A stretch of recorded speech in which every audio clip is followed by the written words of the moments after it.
Two Texans went to Minnesota one winter to do some ice fishing.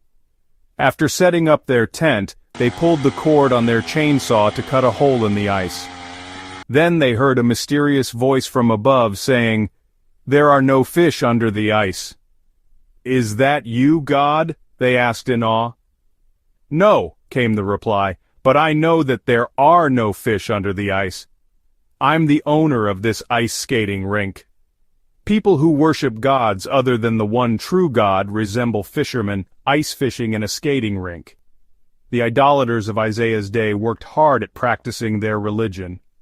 They spent exorbitant sums of money overlaying their professionally carved idols with gold and crafting silver chains for them, Isaiah chapter 40, verses 19 to 20. They bowed down and worshipped what they had constructed with their own hands, Psalm 115, verses 4 to 7. Yet there was nothing there. They appeared to be worshiping God, but their worship was as futile as fishing in an ice skating rink. Our great God can never be reduced to an image of man's own making.